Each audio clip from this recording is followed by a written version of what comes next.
Welcome to the Focus on Why podcast. I'm Amy Rowlandson and I ask my guests one simple question. Why? Focusing on the importance of why, I share with you the relatable, uplifting and inspiring conversations I have with people from all walks of life. This podcast will encourage you to focus on your why to enable and empower you to achieve the success you desire. Have a purpose, have a plan, focus on why. Today on the Focus on Why podcast, I am joined by Simon Day. Simon, a very warm welcome to you. Amy, it's a privilege to be with you. I've been looking forward to this ever since we first arranged it. So thank you for the honour of joining you. Well, we're a pod swap. We've been involved in a pod swap, which is great. I love doing pod swapping with fellow podcasters. So why don't you share with everybody what your podcast is called?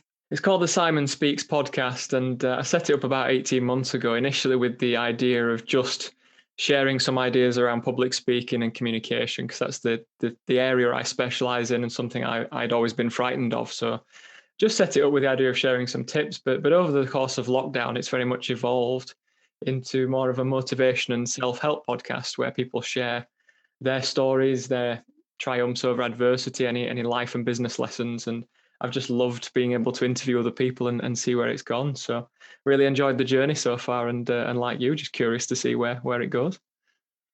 Absolutely. So podcasting is not your main area. What is it that you're up to at the moment?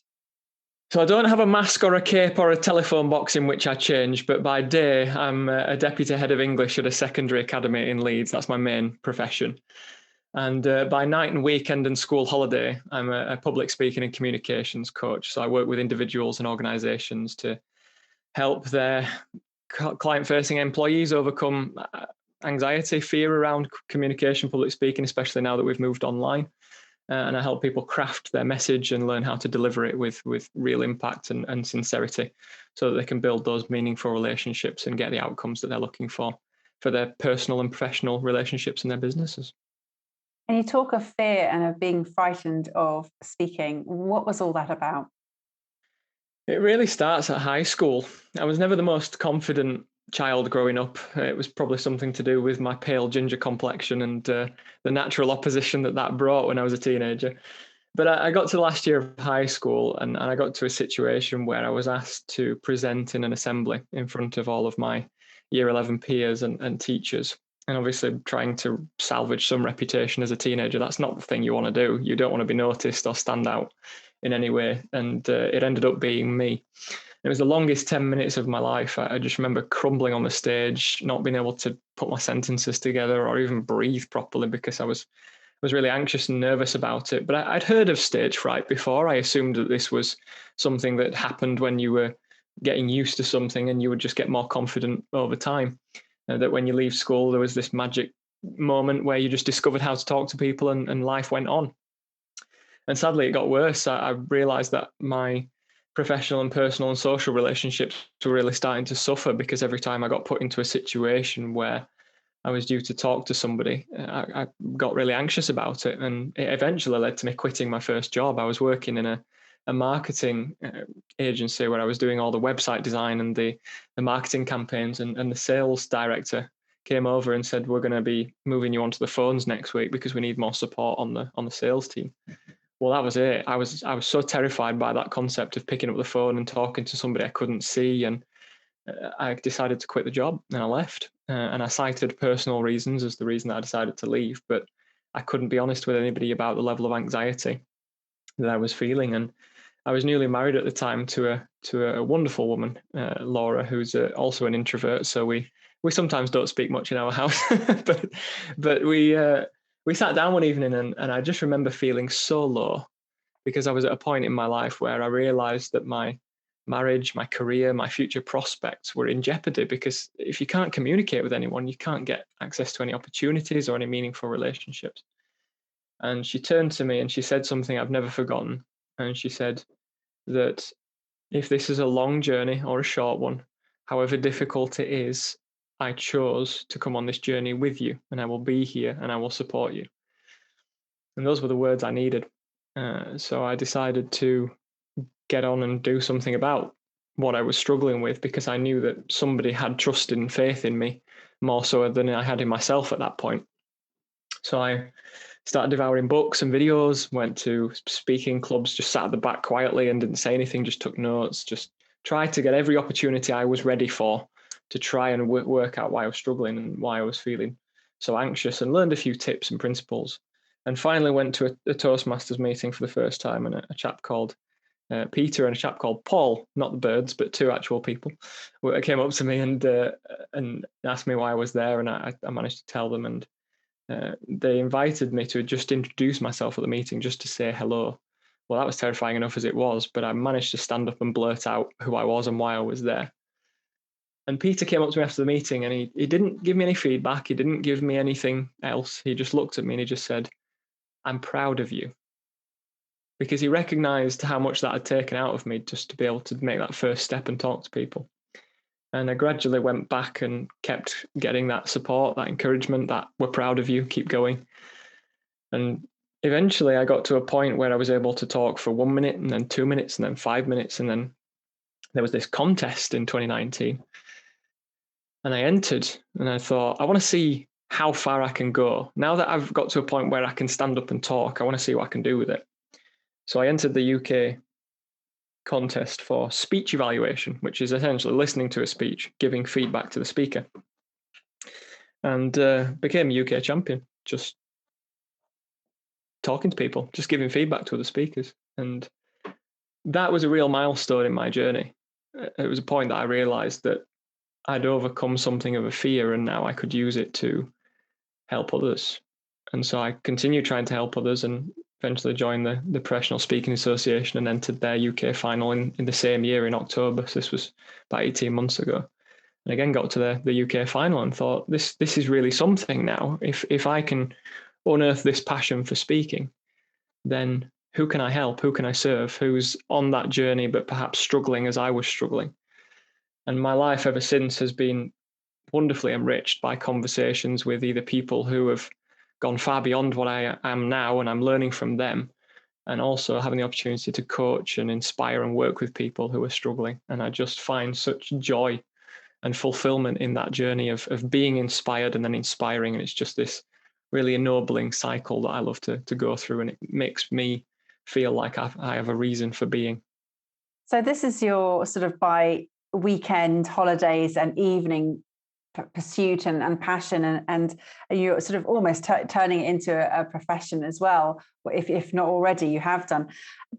What was the turning point? You mentioned then the win, you felt that sort of external validation, but what was a turning point for you personally from an internal perspective? When I first joined Toastmasters in 2015, I was about six or 9 months into my journey. And our son, Elias, was born in January 2016. So it was about 6 months after I joined Toastmasters. And I just got comfortable in speaking to people. I just got comfortable standing up, introducing myself, giving a short speech, maybe 3-5 minutes. We went to the hospital when Elias was born in January 2016. And without going into all of the detail, because I don't think this is the time or the place, but there were some quite severe complications around his birth that nearly resulted in me losing both my wife and my son in that moment. And you're never quite ready for that. And it was a time in my life where, having just learned how to talk to people, I stopped again.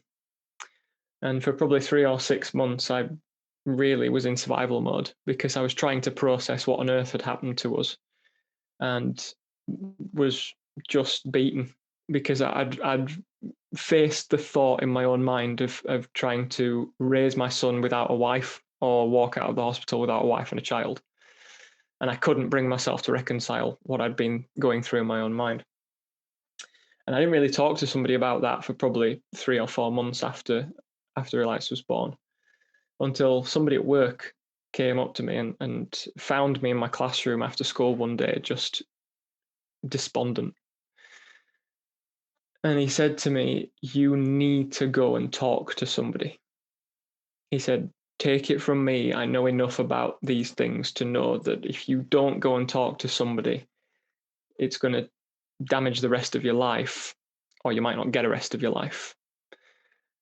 And he said it to me in those blunt terms, and it shook me to a point where I had to say to myself, I've either got to learn to talk to people all over again, or I'm going to live the rest of my life in the shadows, or possibly become quite a chilling statistic.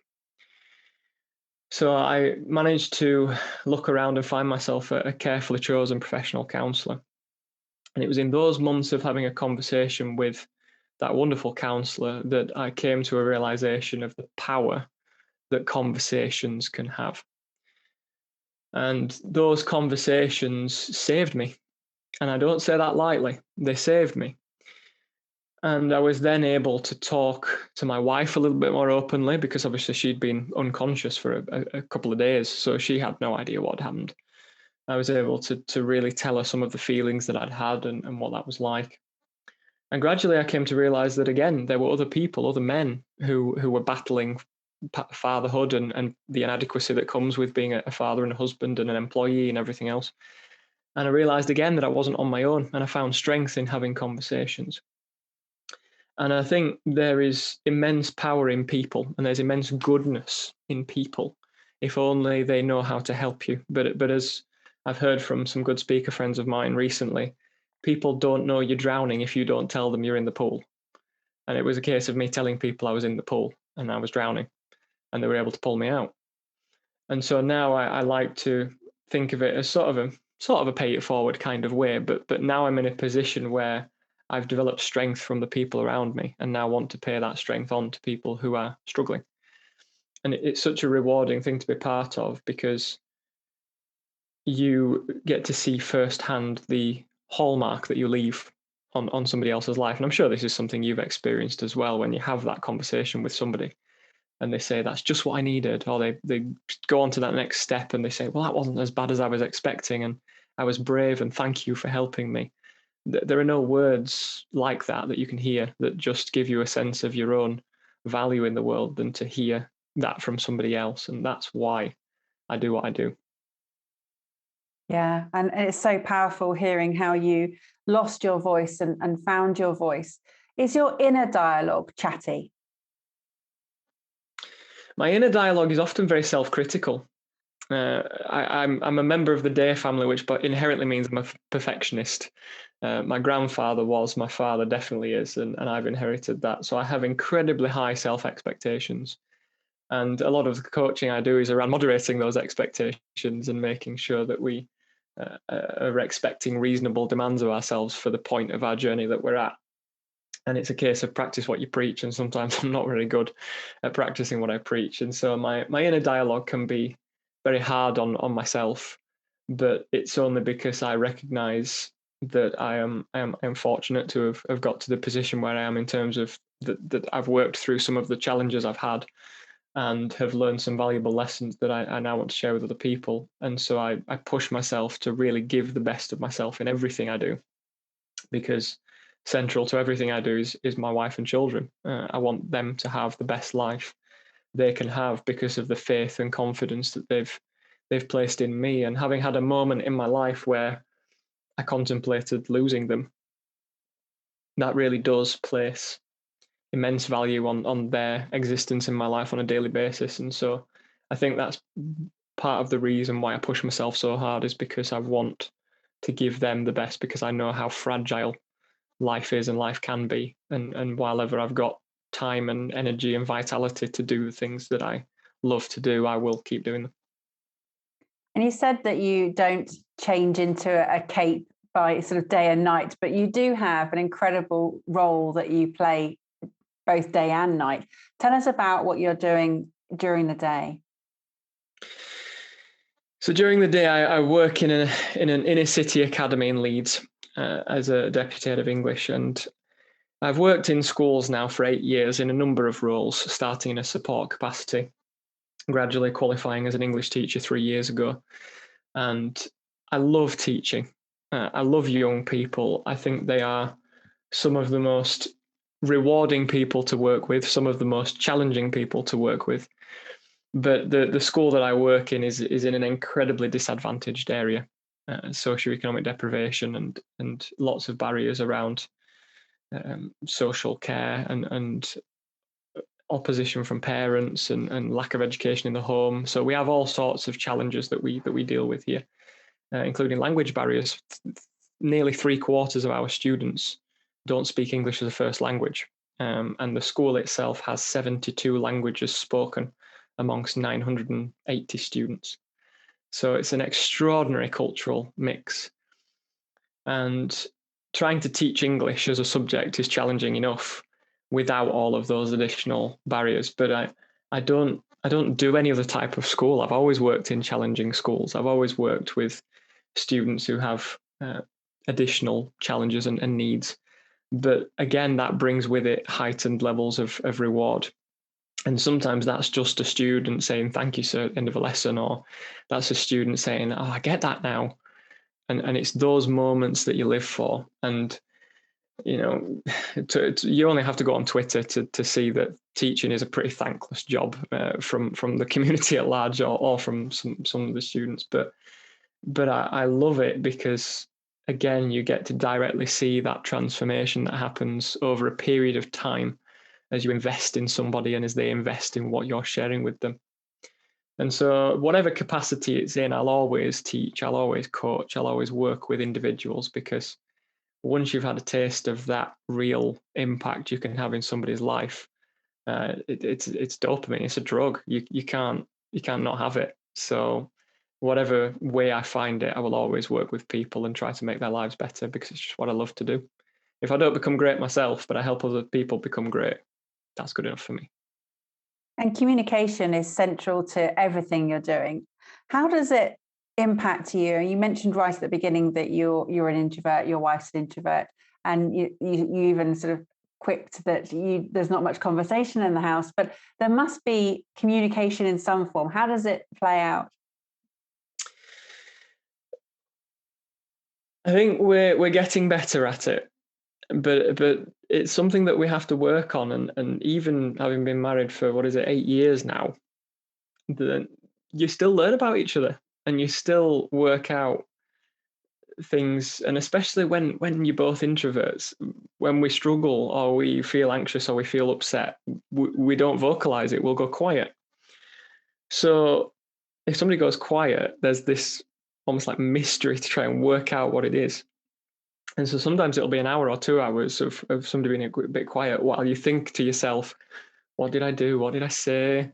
Why are they feeling? And you put it on yourself and you blame yourself. And then eventually you'll pluck up the courage to ask. And then it'll be, oh no, it's just this other thing. And you've already gone through a whole dialogue in your head. And all of a sudden you go, oh, that's not the conversation I was planning to have. Okay, fine. But it's very interesting because you've got to pick up on the non-verbal cues as well. Sometimes just a look in the eyes, a facial expression, the body language, and it's a fascinating thing to be part of. But we're getting better at it. My wife now knows that if I go quiet, it's either because I'm very tired or there's something happened outside the house, and she's gone through that whole stage of blaming herself, and she'll feel very upset and very personal about it. But then we've got to the stage now where when she asks me, I'll simply just say to her, "It's nothing here. It's not you. I just need a couple of hours, and then when I've processed it, I'll come and talk to you." And then I do, and we resolve it. So we're getting better at that, because it used to be that there was conflict there because she was worried about blaming herself and I didn't want to talk about it. But now I'm able to just say, "I need to process this. Just give me a little bit of time." And she feels okay because she knows it's not a problem with her. And then a couple of hours later, we'll talk. And that's how we make it work. But everybody's different and everybody deals with it in their own way. But I think the principle from that is that it's absolutely fine to still be learning about the people, even the people that are closest to you, and continually find new ways to communicate and new ways to make it work. We found a way that works for us, but other people think it's madness. Why don't you just say it? Well, when you're introverts and you feel the emotion attached to it, it's not always easy to articulate, because if you do just blurt out and say it, you could say it in the wrong way and then you cause even more of a problem. So we've worked it in a way that works for us, and we found that, but other people will have completely different methods, and that's absolutely fine. And something that I'm intrigued by is you mentioned that you had to resign from a position because you didn't want to answer the phone. How do you then find yourself as deputy head teacher of a challenging school and teaching English? How does that even work? Gradually. So there's fear at one end of the spectrum, there's confidence at the other end of the spectrum, and everything in between is courage. And what people don't recognize is the courage bit. People see confident people and go, how on earth did that happen? Well, it happened because of courageous decision after courageous decision. So very briefly, I left that job in 2012. Late 2013, I started a job as a teaching assistant, entry level in a secondary academy in Leeds. And that was working with individual young people who were prioritized as needing literacy and numeracy intervention. So I had a little portfolio, I organized the timetables, I ran the intervention sessions with these individual students. And learning more about those students and their background, I realized that I thought I had challenges and those young people had real challenges. And they really humbled me and taught me that if they could just turn up at school with some of the challenges they were facing, I could learn to talk to people. So it was really the young people that started to change me.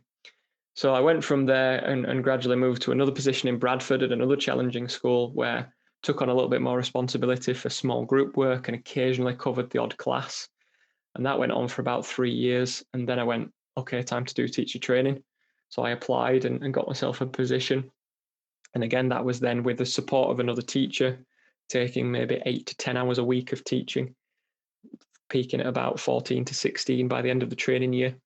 And then did my newly qualified teaching year, which was really tough because that was, you were left to yourself, off you go, 20 hours a week, 25 hours a week. I did that for a year and then went back to the school at Bradford for another year as a fully qualified second year teacher. And then I've just taken on this most recent position as second in English. September just gone, but it's working with somebody that I've worked with for 7 years. Ali's wonderful. She's my head of department. I've known her since the first school I worked at. So we've known each other 8 years. We get on really well. And I found out the position was open to work at her side, and I jumped in and said, I have to apply for this. And very fortunately, I was given the position. But everything that's happened in between those 8 years, whether it's at Toastmasters learning to speak, whether it's in Professional Speaking Association, whether it's in school, whether it's putting out a message on Facebook saying, would anybody in the Professional Speaking Association like to come on my tiny podcast? Every single one of those decisions took courage. And I remember pressing send on that message before Christmas to the PSA and saying to my wife, this is terrifying. I'm asking people of extremely high caliber to come on my podcast. And the gracious responses I got blew me away. And most interview I've had since have been because of that one conversation, that one request. So my one word of advice to somebody would be, if you see somebody that's confident now, think about how much courage it took to get there. And I will always say to people, I'm the product of not the right, I wasn't born this way. It's good hard graft, and it's a lot of experiences, and it's a lot of self-doubt, and it's a lot of courage, and it's a lot of good feedback. And it's just being the tenacity to just keep sticking at it, keep learning. And there's no shortcut, and I can't offer you a shortcut, but it's just day by day, decision by decision.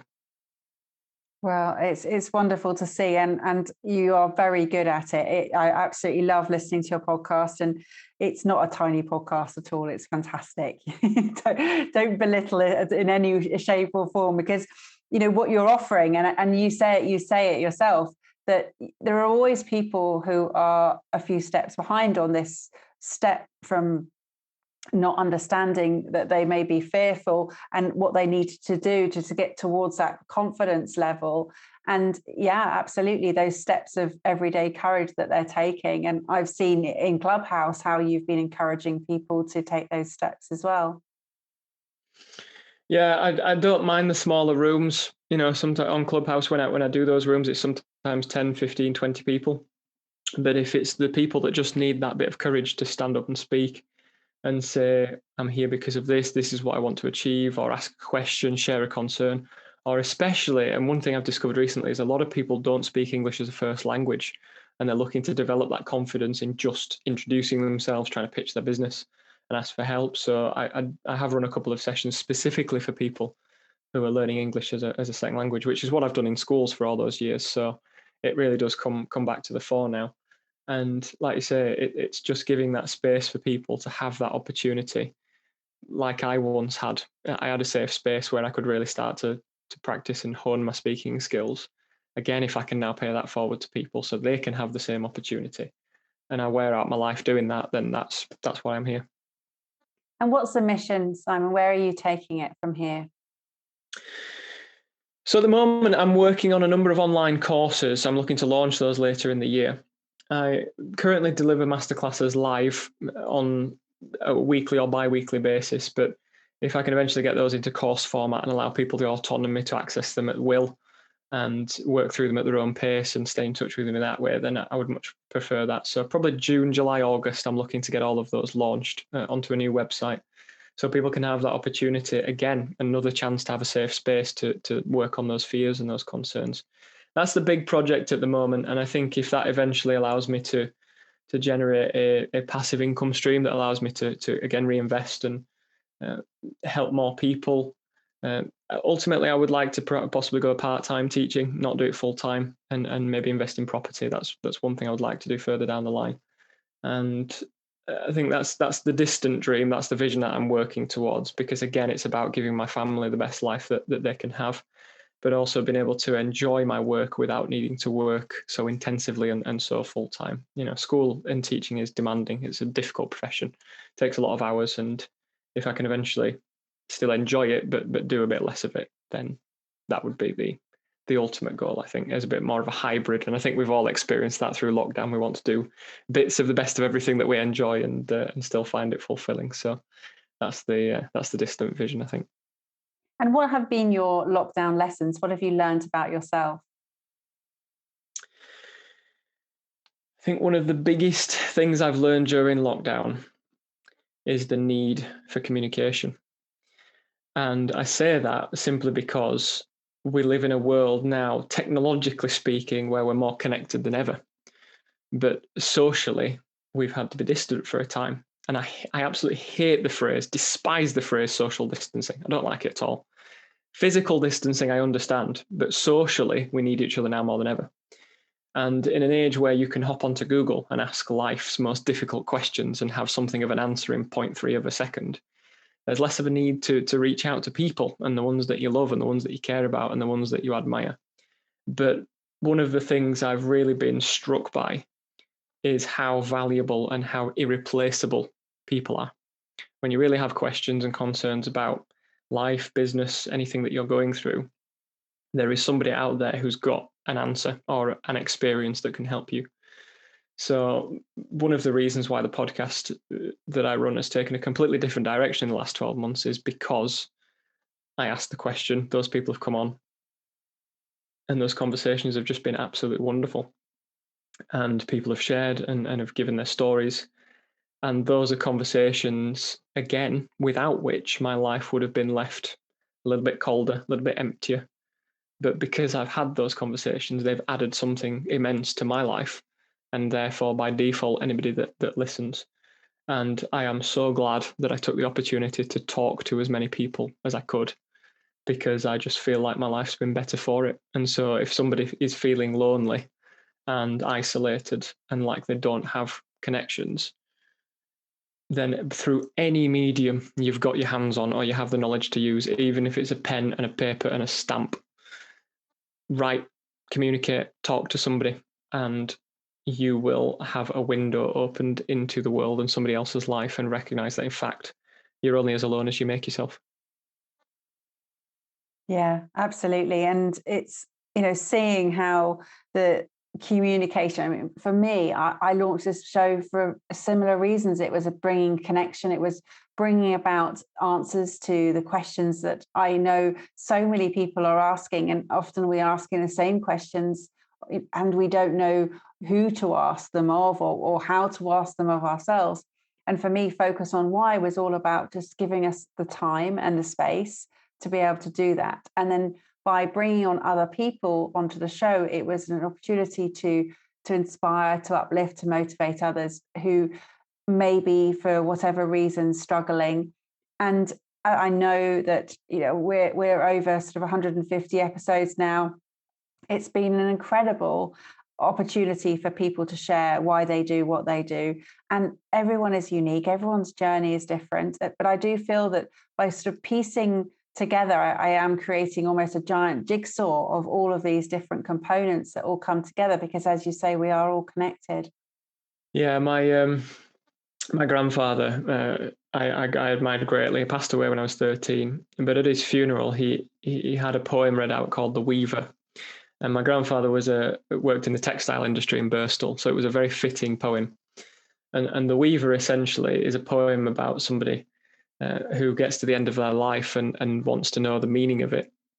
And it's essentially that this person says that my life's but a weaving, and I can't understand all the colours and the threads. And he's basically talking about God, and he says, not till the loom is silent and the shuttle cease to fly will the God unroll the canvas and explain the reasons why the dark threads are as needful in the weaver's skillful hand as the threads of gold and silver and the pattern he has planned. And sometimes we, in foolish pride, forget that we see the underside, while whoever's working on a plan up there sees the upper, and the picture is obviously more beautiful on the upper side.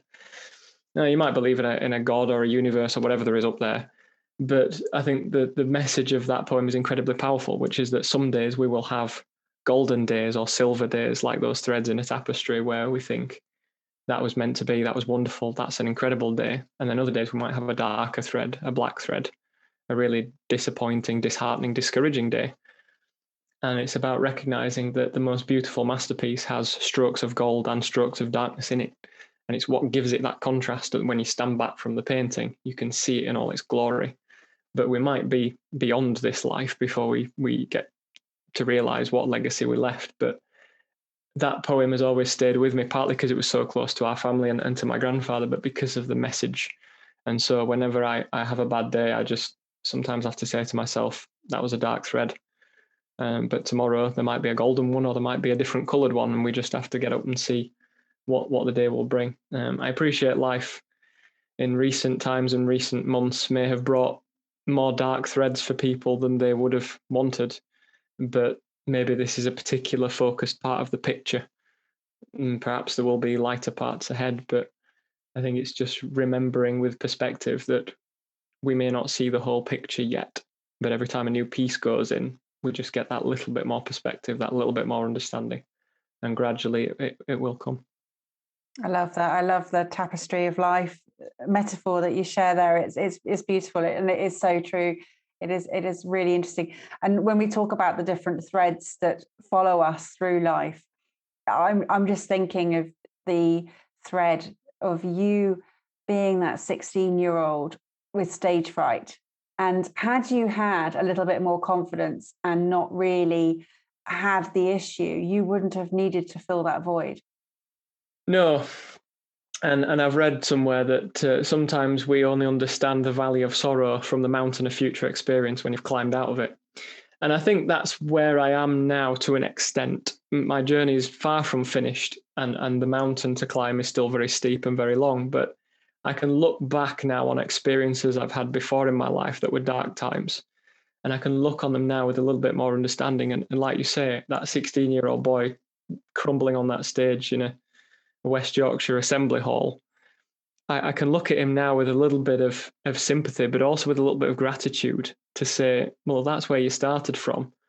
And you, in fact, had that need to learn, that need to grow, that need to experience. And it was essentially being that 16-year-old boy that led me to be this 29-year-old man. Birthday last week. I nearly forgot my age then.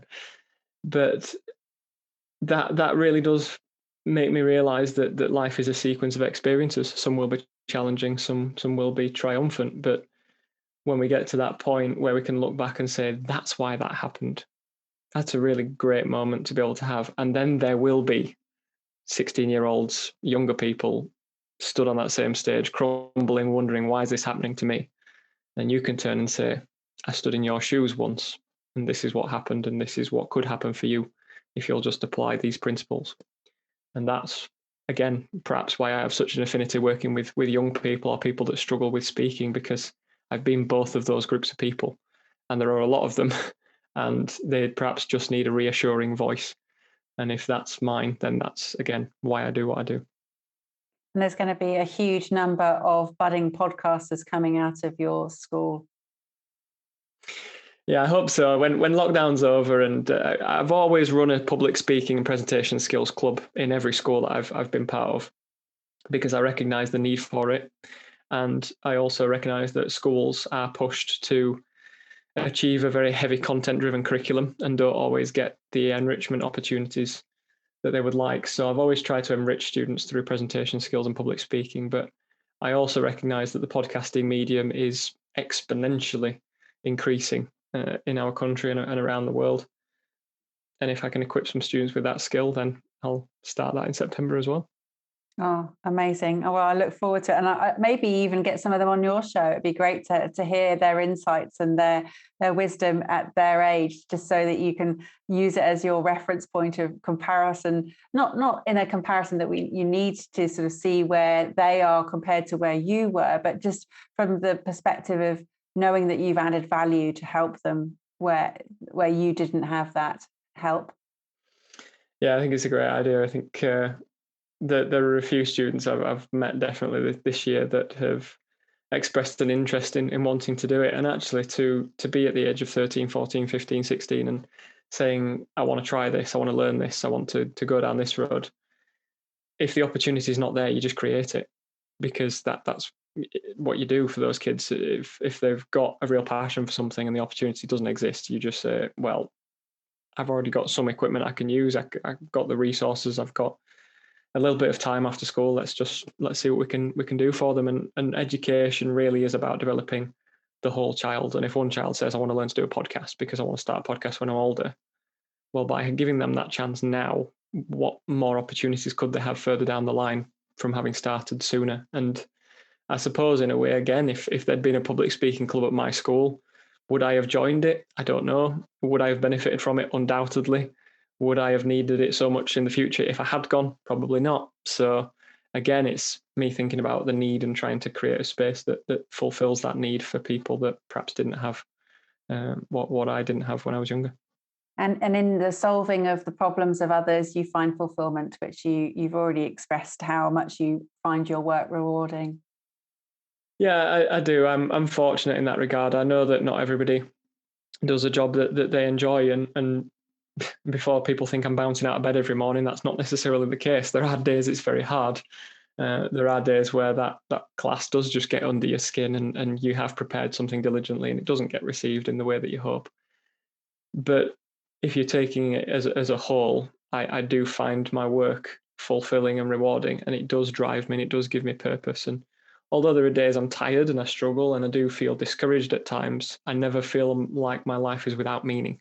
And I think that's a real fortunate place to be at the age I'm at. I know some people look far longer than I do for that kind of meaning. And it's something I've had to work very hard for, very intensively. But I'm glad to have discovered it now, and to be on a road where I can comfortably see myself spending the rest of my life doing this kind of work. Well, it's been an absolute pleasure having you on the show, Simon. And I'm sure there will be people out there that find great inspiration in what you've shared today, in the dark threads and the more sort of brighter threads that you've shared. It has been a really beautiful tapestry that you've weaved for us. So thank you. Have you got a way that people can get in contact with you if they would like to work on their communication skills? Thank you for asking. I've got several. If you are on LinkedIn, Instagram, Twitter, or Clubhouse, you can find me at _Simon Speaks. I had to try and get a handle that was consistent across all the platforms. So it's at _Simon Speaks. My website is simonspeaks.co.uk, and my email address is simon@simonspeaks.co.uk. So you can get in touch with me through any of those mediums. And I'm fairly active especially on LinkedIn and Instagram. So do please drop a message, or you can email me through the website or direct. If you want to discuss developing your communication skills, I would be more than happy to have that conversation. Perfect. Well, I'll make sure all of that goes into the show notes so the people, if they didn't catch it, can just look there. So no problem. Again, Simon, it's been a pleasure. Thank you so much for sharing your insights and your mission and your why, and some very personal recollections there. So thank you for that. Have you got some final words for the audience, please? If you are sitting there at the moment thinking that the world is bleak, the future doesn't look very bright, and you don't have much hope, you're not alone. Even if you feel you are alone, you're not alone, because there will be people out there who are either going through the same thing or who have been through the same thing. And there is incredible power in conversation. And I said before, there's fear at one end, there's confidence at the other end, and everything in between is courage. What I would invite people to do is to consider their next decision in terms of how much they feel they're able to do in terms of exercising courage. Is that picking up the phone? Is it sending a message to somebody?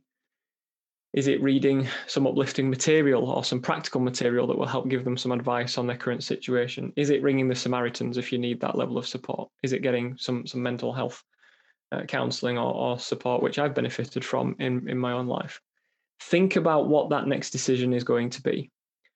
And I can only say that there is no shortcut, there is no fast track, but if you can exercise a particle of courage enough to take that first decision, there is a way out and there is a way up and there is a way to a more fulfilled, happier life. But it will come when you choose it. And you have to choose to start that journey. And everyone always says the journey of 1,000 miles starts with a single step. So what is that first step? Exercise the courage to take that first step, and you have no idea where that journey could end. Thank you for listening to the Focus on Why podcast. I'm Amy Rowlandson, and if you've enjoyed this episode, please leave me a 5-star Apple Podcast review. Connect with me on LinkedIn, Instagram and Facebook, and become a member of my inspiring, uplifting and positive Focus on Why Facebook group. I help people to focus on their why with clarity, uniting their passion with their purpose with a plan to create the life they truly desire. If you would like me to help you focus on your why, then please book a free 20-minute coaching call via calendly.com/Amy Rowlandson.